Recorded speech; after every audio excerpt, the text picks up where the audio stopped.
بسم اللہ الرحمن الرحیم۔ السلام علیکم، ویلکم ٹو ماہم کہانی۔ پلیز ناول کو لائک کر دیجئے۔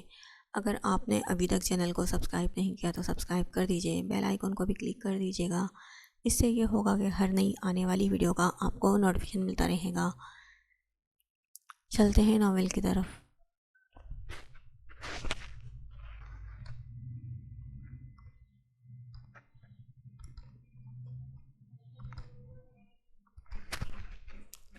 تم بتاؤ کس کے ساتھ تمہاری شادی کی جائے؟ خانزادہ کے سوال پر ہمالہ چونک گئی۔ اسے حاذق خان کے ساتھ اپنا رشتہ ہو جانے کی بات آج پتہ چلی تھی۔ وہ حیران تھی کہ کبھی داور اور مرحا نے اسے یہ بات کیوں نہیں بتائی۔ چاچو، مجھے ابھی شادی ہی نہیں کرنی، یہ کیا اچانک سے شادی کی پڑ گئی ہے آپ سب کو؟ میں پہلے تو چھوٹی تھی سب کے لیے، اب اچانک سے بڑی کیسے ہو گئی؟ ہمالہ نے خفگی سے کہا۔ اسے خانزادہ کے سامنے اورات کے لیے انکار کرنا برا لگ رہا تھا۔ تمہاری شادی علیحہ کے ساتھ کرنی ہے، پڑھائی بعد میں کرتی رہنا۔ ایسا نہ ہو ہمارے پاس بعد میں کوئی مناسب رشتہ نہ بچے اور تمہارے والدین جیسے سے کہیں نہ کہیں تمہاری شادی کر دیں۔ خانزادہ کی بات پر وہ جھرجھری لے کر رہ گئی۔ جیسے تیسے رشتے میں پہلا خیال اسے ماہد خان کا ہی آیا تھا، اور یہ بات تو اب ان سب لڑکیوں کے رونگٹے کھڑی کر دیتی تھی۔ آپ برا نہیں مانیں گے نا؟ وہ جواب دینے سے پہلے جیسے جھجک کر پوچھ رہی تھی۔ خانزادہ اس کا جواب سمجھ گئے۔ وہ نرمی سے مسکرا کر سر ہلا گئے۔ اورات لالا بہت اچھے ہیں، مگر مجھے ان کے غصے سے ڈر لگتا ہے، اسی لیے آپ پلوشہ پھپھو کو ہاں کہہ دیں۔ ہمالہ نے سر جھکا کر آہستگی سے جواب دیا اور چور نظروں سے خانزادہ کو دیکھا۔ وہ کچھ دیر کے لیے خاموش ہوئے۔ ہمالہ گھبرا کر ان کا ہاتھ تھام گئی۔ اس کی پریشانی دیکھ کر خانزادہ مسکرائے اور اس کا گال تھپ تھپایا۔ ٹھیک ہے، اب پریشان مت ہونا، تم پر کوئی زبردستی نہیں ہوگی۔ خانزادہ نے اسے اطمینان دلایا اور اٹھ کھڑے ہوئے۔ ہمالہ انہیں دیکھتی رہی۔ وہ اس کے کمرے سے نکل گئے۔ اب خانی مورے ڈانٹیں گی سب کو، وہ مان جائیں، اللہ کرے۔ ہمالہ گھبرائی ہوئی سی بڑبڑا رہی تھی۔ باہر خانزادہ نے سب کے درمیان پہنچ کر ہمالہ کا رشتہ حاذق کے ساتھ طے کر دینے کا کہا تو سب چونک گئے۔ دونوں ہمارے گھر کے ہی لڑکے ہیں، زندگی ہمالہ نے گزارنی ہے اور وہ جہاں چاہے گی وہیں شادی کی جائے گی۔ خانزادہ بالکل سنجیدہ ہو چکے تھے۔ پلوشہ خوش ہو گئی، مگر مرحا کا موڈ آف ہو گیا تھا۔ تو اورات جہاں چاہتا ہے، اس کا کیوں نہیں سوچ رہے تمہیں بس دوسروں کی پڑی رہتی ہے۔ خانی بیگم بری طرح سے ناراض ہو رہی تھی۔ مورے، وہ خود کہہ چکا ہے، اسے کوئی مسئلہ نہیں، اس نے بس ایک بات کی تھی، آپ کیوں سنجیدہ ہو رہی ہیں؟ خانزادہ پھر سے جھگڑا شروع ہونے کا سوچ کر ہی بیزار ہونے لگے۔ خانی بیگم بڑبڑاتے ہوئے اٹھ کر اپنے کمرے میں چلی گئیں۔ صاف ظاہر تھا کہ وہ اس فیصلے پر راضی نہیں ہیں۔ اورات جب اپنے کمرے سے نکلا تو حویلی میں عجیب سا ماحول چھایا ہوا تھا۔ پلوشیں خوشی سے واپس جا رہی تھی اور حویلی میں کوئی خوش تھا تو کوئی منہ لٹکا کر بیٹھا تھا۔ وہ سر جھٹک کر بے نیازی سے چلتا مردان خانے میں پہنچ گیا۔ ادب خان پہلے سے اسی کے انتظار میں وہاں موجود تھے۔ خان رباس بھی وہیں بیٹھے تھے۔ کچھ دیر پہلے انٹرنیٹ پر پکچرز دی گئی ہیں جن میں اسوان کا چہرہ واضح نہیں ہے، مگر ہماری حویلی کا نام مینشن ہے کہ وہ اسی حویلی کی بیٹی ہے۔ اورات نے سنجیدگی سے بولتے ہوئے موبائل ان دونوں کے سامنے رکھا۔ رباس بھوکلا کر موبائل اٹھاتا چیک کر رہا تھا، جبکہ ادب خان لب بھینج کر غصہ ضبط کرنے لگے۔ اب جو سب سے پہلے جرگے کو بلا کر اس بارے میں بات کرے گا وہی اس کھیل کا ماسٹر مائنڈ ہے۔ اس سے میں بعد میں نمٹ لوں گا، ابھی میں نے حل سوچ لیا ہے۔ اسوان اور ایات کا نکاح کریں گے، اور نکاح کی ڈیٹ میں نکاح نامے پر اس واقعے سے پہلے کی رکھواؤں گا، پھر کوئی کاری کہنے کی جرات کر کے دکھائے۔ اورات سرد لہجے میں بول رہا تھا۔ رباس ٹھٹک گیا۔ ادب خان سر ہلاتے اس کی بات سے مکمل متفق نظر آ رہے تھے، مگر کچھ متذبذب بھی تھے۔ لیکن ایات تو… ادب خان نے کچھ بولنا چاہا۔ ایات خان کو میں اچھے سے جانتا ہوں اور میرے لیے اتنا بہت ہے۔ اورات نے ابرو چڑھا کر ان کی بات کاٹ دی۔ وہ سر ہلا کر خاموش ہو گئے۔ اگر اوراد مطمئن تھا تو انہیں بھی کوئی پریشانی نہیں تھی۔ اوراد باقی سب تو ٹھیک ہے، مگر ایاد خان، مطلب کیا تم نے اس سے بھی پوچھا؟ وہ ایسا کرنے کو تیار ہے۔ اسوان اور حویلی والوں سے کیا کہو گے؟ رباز ہر زاویے سے سوچ کر پریشان ہو رہا تھا۔ ایاد اور اسوان سے پوچھ کون رہا ہے؟ ہم نے نہیں کہا تھا لاپرواہی سے یونی کہ ویران بلاک میں جا پہنچے اور ارد گرد کا بھی خیال نہ رکھیں۔ نہ ہمارے پاس ان کے نخرے اٹھانے کا وقت ہے اور نہ ہی ہم ان کے نخرے سہیں گے۔ اوراد تیکھے لہجے میں بول رہا تھا۔ اس کے حاکم انداز پر ادب خان اور عباس ایک دوسرے کو دیکھ کر رہ گئے۔ اوراد، اور رہی بات حویلی والوں کی تو عیسیٰ چاچو کو سب بتا دوں گا، باقی کسی کو اعتراض کرنے کا حق بھی نہیں ہے۔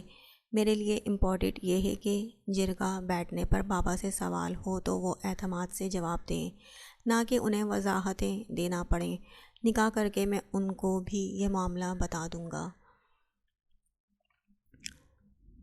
اوراد سنجیدگی سے بولتا اپنا موبائل خان رباز سے لے کر وہاں سے جا چکا تھا۔ خان رباز حیران سا بیٹھا تھا۔ آج ماننا پڑے گا، بابا نے کیوں اگلا سردار اوراد کو بنانے کا سوچا؟ دیکھا آپ نے 5 منٹ میں پورا مسئلہ حل کر کے چلا گیا، اور حکم چلانا تو ویسے بھی اوراد کو بہت پسند ہے۔ آج موقع بھی مل گیا ہے۔ رباز ہنس رہا تھا۔ پریشانی بھرے دنوں میں آج پہلی بار اسے ہلکا پھلکا محسوس ہو رہا تھا۔ میں چاہتا ہوں اسوان اور میرے دوست ایاد خان کا نکاح کر دیا جائے۔ اوراد کی بات پر سب مرد ایک پل کے لیے حیران ہو گئے تھے۔ اچانک سے یہ خیال کیوں آیا؟ عیسیٰ سے تو پوچھو وہ کیا چاہتا ہے؟ خانزادہ نے کچھ حیرت سے سوال کیا اور بالکل خاموش بیٹھے عیسیٰ کو دیکھا۔ خان عیسیٰ رات کو ہی پہنچے تھے اور رات نے ایک بھی لمحہ ضائع کیے بنا انہیں رات کو ہی پوری تفصیل بتا دی تھی۔ وہ پوری رات سوچ میں مبتلا رہے تھے اور ابھی تک خاموش بیٹھے تھے۔ اور رات کا خیال برا نہیں ہے، مگر یوں اچانک نکاح کرنے پر اسوان گھبرا جائے گی۔ میں نہیں چاہتا وہ پریشان ہو۔ عیسیٰ سر پکڑ کر بیٹھے۔ جو اسوان کے ساتھ ہوا تھا وہ بھی جان چکے تھے اور حل بھی بہترین تھا، مگر جلد بازی سے گھبرا رہے تھے۔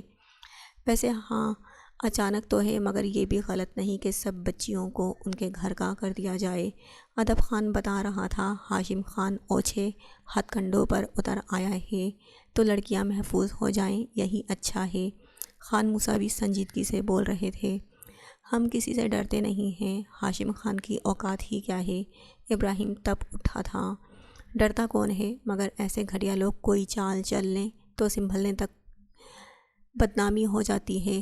عزت پر حرف آ جائے تو لاکھ انتقام لے لیں، کوئی فائدہ نہیں ہوتا۔ اوراد سنجیدگی سے بولا تھا اور اس کی بات کا پس منظر رباز اور خان عیسیٰ بہت اچھے سے سمجھ گئے تھے۔ ٹھیک ہے، مجھے کوئی اعتراض نہیں ہے، نکاح پہلے کر لیتے ہیں ان کا، پھر شادی بعد میں۔ عیسیٰ فیصلہ کن لہجے میں بولے۔ اوراد کی بات ان کی عقل میں بیٹھ چکی تھی۔ مجھے شہر جانا ہے، پریسا آنی آج رات وتھ فیملی پہنچ رہی ہیں اور میرے گھر میں رہنا ہے ان لوگوں نے۔ میں چاہتا ہوں وہیں شہر میں کل صبح ہی نکاح کر دیا جائے۔ اوراد نے بیٹھے بٹھائے پلان ترتیب دیا۔ بیٹا رکو، اس کی ضرورت کیا ہے؟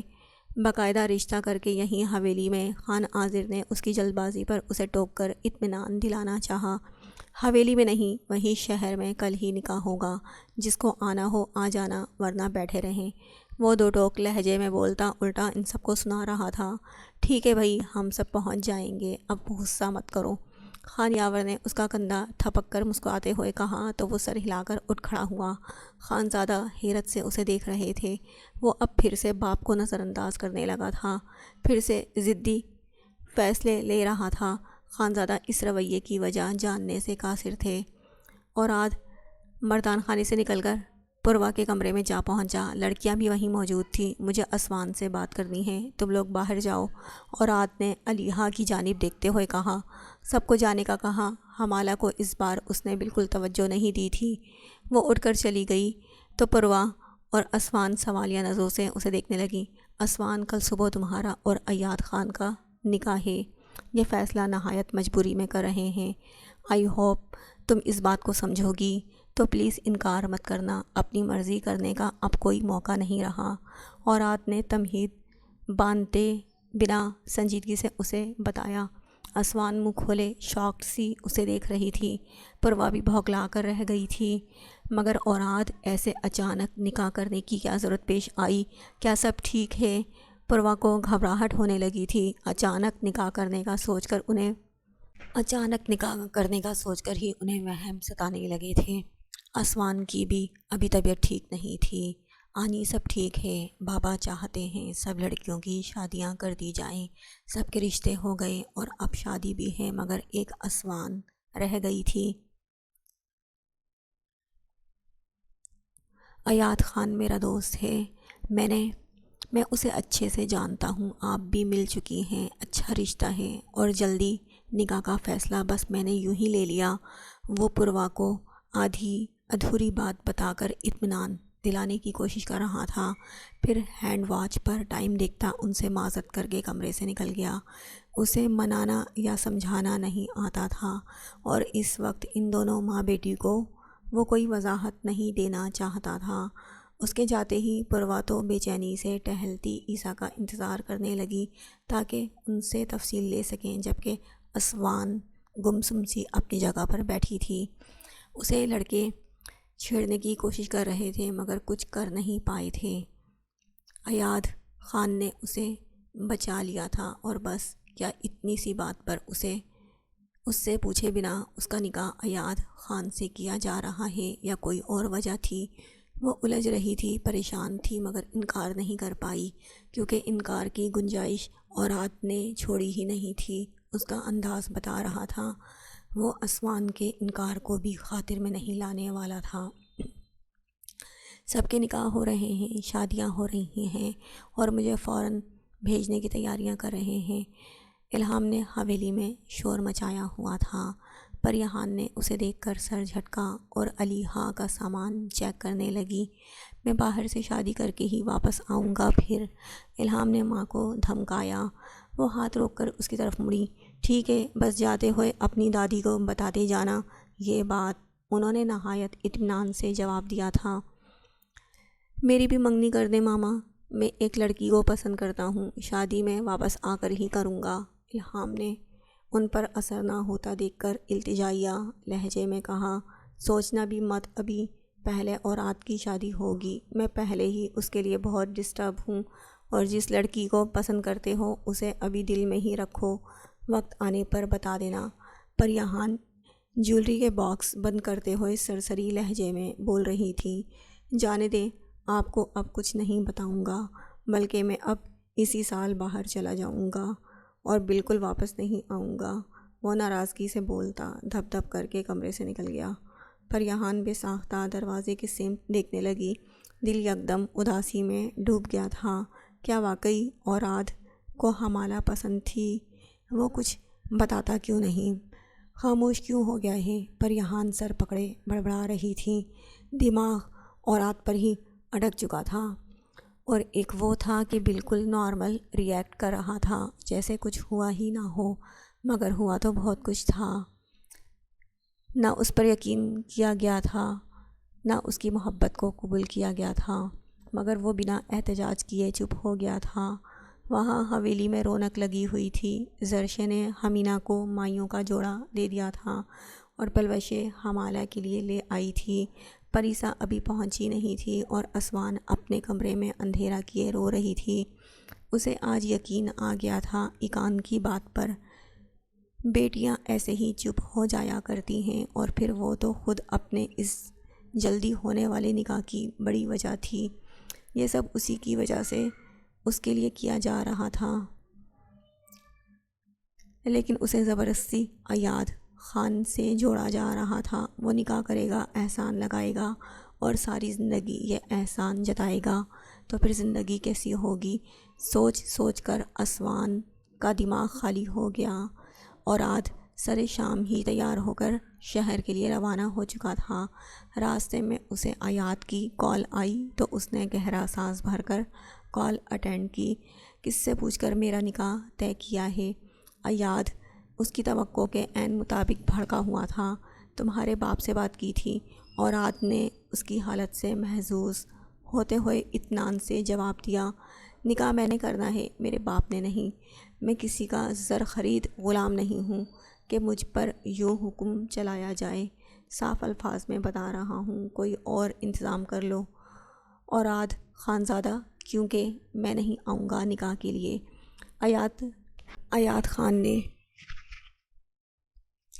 ایاد خان نے تیکھے لہجے میں جتایا، اور اس سے پہلے کہ کال کاٹتا اوراد غصہ ہو کر اسے روک چکا تھا۔ تم نہیں آؤ گے تو بندے بھیج کر اٹھوا لوں گا، نکاح تو تم ہی کرو گے، کیونکہ میری بہن کی تمہارے ساتھ بنی ہوئی تصاویر میڈیا تک پہنچ رہی ہیں۔ تم دونوں کی عزت بچانے کے لیے یہ نکاح کروا رہا ہوں۔ اب اگر ایٹیٹیوڈ دکھایا تو جرگے میں ہونے والے سوال جواب کے لیے تیار رہنا۔ اورات نے ترش لہجے میں اپنی بات مکمل کی تھی۔ ایاد کا دماغ گھوم گیا۔ مطلب میری نیکی کا یہ صلہ دے رہے ہو؟ ایک تو میں نے عزت بچائی، اوپر سے دھمکا رہے ہو مجھے۔ ایاد خان چیخا تو اورات نے موبائل کان سے دور کیا۔ نیکی کر چکے ہو تو پوری کرو۔ اس کی عزت بچا کر اپنے ساتھ اسے بدنام ہونے دو گے؟ یہ کیسا احسان ہے؟ اس سے اچھا تھا لڑکوں کو 2 تھپڑ مار کر بھگا دیتے اور وہ وہاں پڑی رہتی، چاہے جس حال میں تھی۔ میں نے نہیں کہا تھا اسے اٹھا کر اپنے آفس لے جاؤ؟ اوراد سنجیدہ لہجے میں بولتا۔ ٹھک سے کال کاٹ گیا۔ ایاد کا انکار اسے پریشان کر گیا تھا۔ گھر تک جاتے جاتے بھی وہ اسی پریشانی میں گھرا رہا کہ اگر ایاد واقعی نہ پہنچا تو وہ کیا کرے گا۔ رباس رات کے وقت کمرے میں آیا تو ایکان کو غائب دیکھ کر غصے سے بھر گیا۔ جب سے لڑکیوں کو مایوں بٹھایا گیا تھا، ایکان اپنے بھائی کی شادی کی تیاری میں مشغول اپنے پورشن میں ہی رہ رہی تھی۔ روزانہ رات گئے وہاں رکھی جانے والی ڈھولکی پر شغل میلہ کر کے وہیں اسوان کے کمرے میں نیند پوری کرنے لیٹ جاتی۔ رباس پہلے تو خاموش رہا، شاید وہ اسوان کو کمپنی دینا چاہتی ہے، مگر اب یہ معمول بن رہا تھا۔ اس نے چینج کر کے تھوڑی دیر انتظار کیا، پھر اٹھ کر غصے سے بھرا کمرے سے باہر نکلا اور سیدھا خان موسیٰ کے پاس جا پہنچا۔ آؤ رباس۔ موسیٰ اور عیسیٰ اسے دیکھ کر خوشگواری سے بولے۔ ابراہیم تو شہر جا چکا تھا۔ وہ دونوں بھائی بیٹھے چائے پی رہے تھے، جبکہ فہد اور محیط کا وہی شور گونج رہا تھا۔ بیٹھنا نہیں ہے، تھکا ہوا تھا، سونا چاہتا ہوں۔ میں تو ایکان کا پتہ کرنے آیا تھا۔ یار چاچو، نہ اس نے مجھ سے پوچھا نہ بتایا، تیسرا دن ہے یہیں رہ رہی ہے، یہ کیا طریقہ ہے یار؟ وہ صاف سیدھے الفاظ میں گلا دے رہا تھا۔ موسیٰ چونک گئے۔ مجھے تو بالکل آئیڈیا نہیں تھا، وہ تم سے پوچھے بنا یہاں آئی ہے۔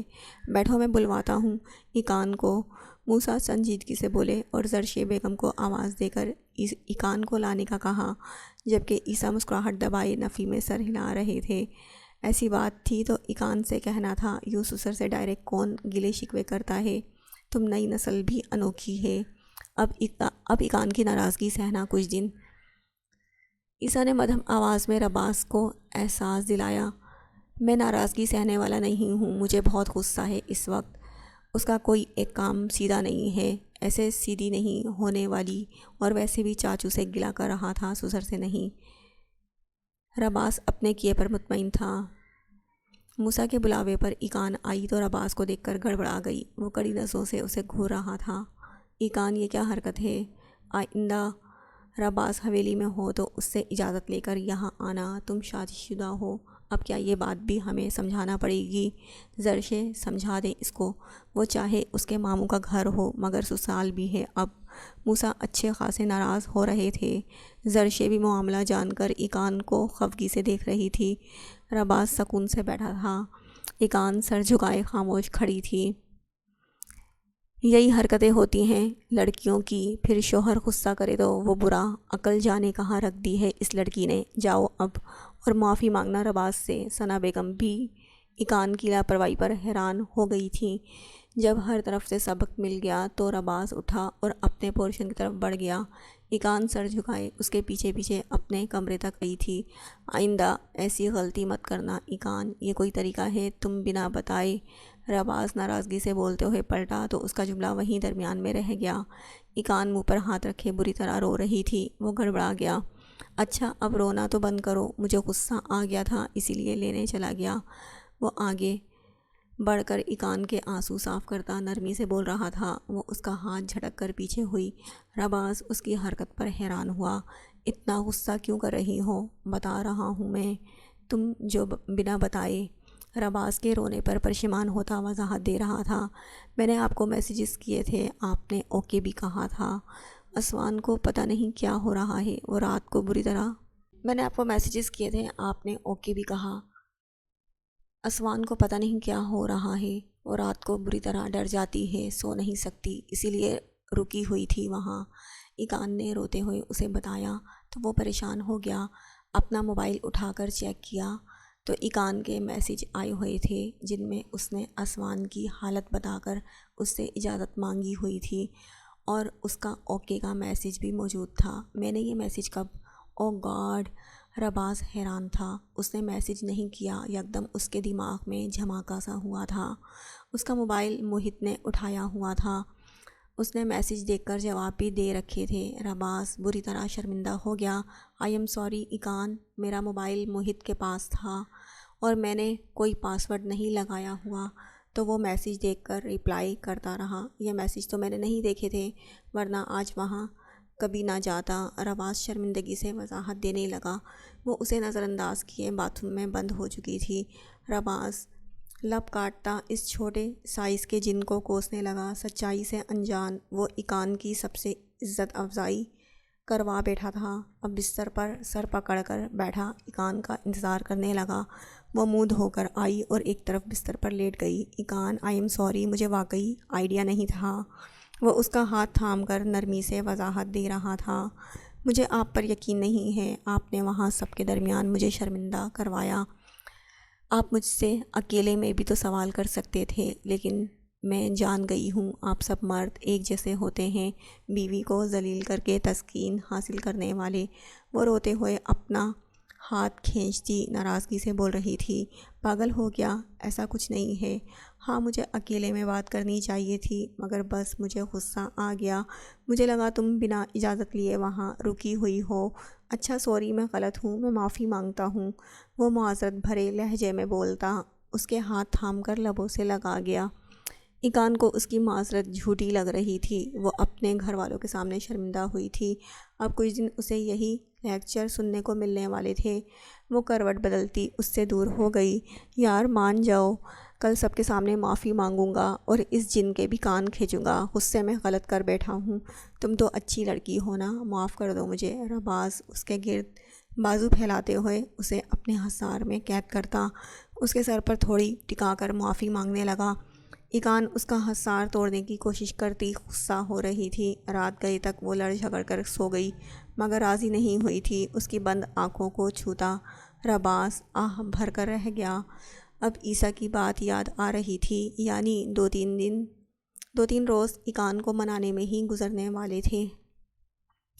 پریسا اور اس کی فیملی کو ریسیو کر کے اوراد اپنے گھر پہنچا تو اس کی ہدایت پر ملازمین پہلے ہی ان کے کمرے صاف کر چکے تھے۔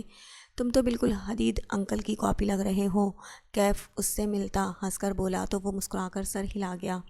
حویلی میں سب ٹھیک ہیں؟ میں سوچ رہی تھی ہم بہت دیر سے پہنچے ہیں، ابھی بہت سے کام کرنے ہیں، کل تو پہلی فرصت میں علیحہ کی شاپنگ کر کے اسے دینے جاؤں گی۔ پریسا بھوکلائی ہوئی تھی، ابھی سفر کر کے آئے ہیں، کل کا دن مجھے آرام کرنے دیں، کیف کو لے جائیے گا، ویسے بھی اسے ہی جانا چاہیے۔ پریسا کے شوہر نے بے چارگی سے کہا، شوق سے میں لے جاؤں گا ماما کو، بلکہ حویلی بھی میں ہی لے جاؤں گا۔ کیف شرارت سے بول رہا تھا اور آج اس کی بات سمجھ کر ابرو چڑھا گیا۔ مردان خانے میں بیٹھیں گے، وہیں سے واپس آئیں گے۔ اور آج نے مسکرا کر صاف گوئی سے جتا دیا، یار تم لوگ بہت ظالم سماج ہو۔ کیف نے اسے گھورتے ہوئے کہا تو وہ بے نیازی سے کندھے اچکا گیا۔ ابھی آپ آرام کریں، آنی صبح سب بڑے تو آ رہے ہیں یہاں، اسوان کا نکاح ہے اور آپ لوگوں سے مل بھی لیں گے۔ اور ہاتھ نے انہیں بتایا، کیا مطلب اتنی اچانک کس کے ساتھ نکاح ہے؟ پروا نے تو نام نہیں لیا، ہماری کل بھی بات ہوئی تھی۔ پریسا حیران ہو رہی تھی اور ہاتھ نے یونی میں ہونے والے واقعے کو چھپا کر ایاد خان کی تفصیل بتائی۔ کچھ دیر ان سب سے باتیں کرتا وہ رات کو اپنے کمرے میں جا کر لیٹ گیا۔ آنکھیں نیند اور تھکن سے بھری ہوئی تھیں۔ وہ سرخ آنکھوں سے موبائل میں موجود حمالہ کی تصاویر دیکھنے لگا۔ میں کوشش کروں گا تمہیں اپنے دماغ سے نکال دوں، مگر نہ نکال پایا تو تمہیں کسی اور کا نہیں ہونے دوں گا۔ اس نے ایک نظر مسکراتی ہوئی تصویر کو دیکھا اور سنجیدگی سے بڑبڑاتا موبائل ایک طرف رکھ گیا۔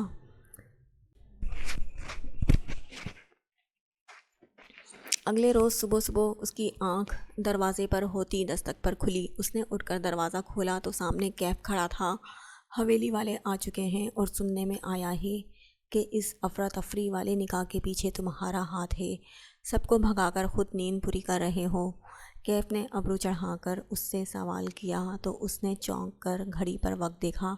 صبح کے 8 بج رہے تھے۔ مجھے نیند صبح کے قریب آئی اس لیے۔ وہ اپنے الجھے بکھرے بال سیٹ کرتا بول رہا تھا۔ اوراد کیا تم ٹھیک ہو؟ کیف نے اچانک اس سے سوال کیا۔ وہ اسبات میں سر ہلاتا کمرے میں چلا گیا۔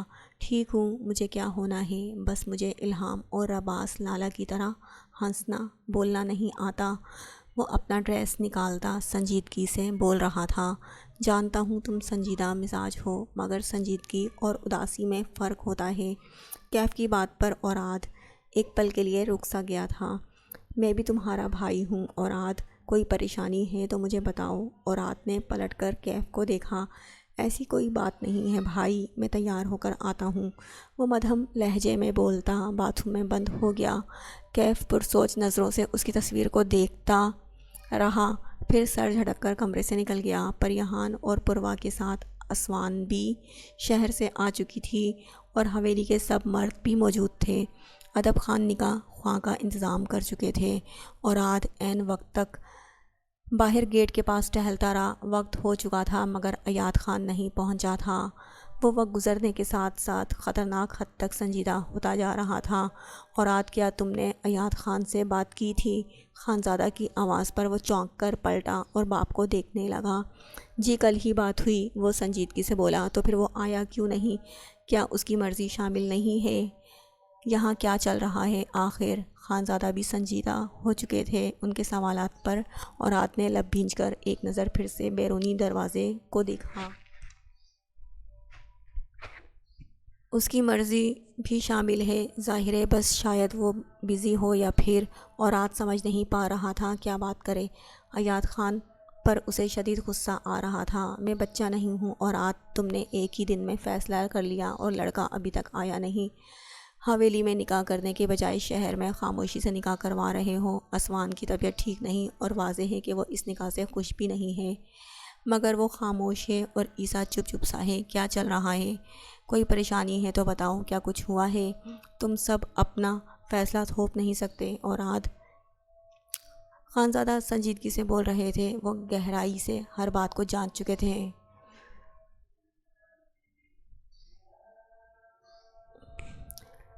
ہاں ہوا ہے مسئلہ، مگر اس کا حل بہت آسان ہے۔ یہ نکاح اس مسئلے کا حل ہے، یہ نکاح اس مسئلے کو ختم کر دے گا۔ ایاد خان سے بات کر چکا تھا اور پھر بھی نہیں آیا۔ میں نے کسی پر جبر نہیں کیا، میں ان کے فائدے کے لیے یہ سب کر رہا تھا۔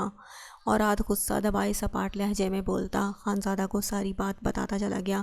خانزادہ ہک دک رہ گئے۔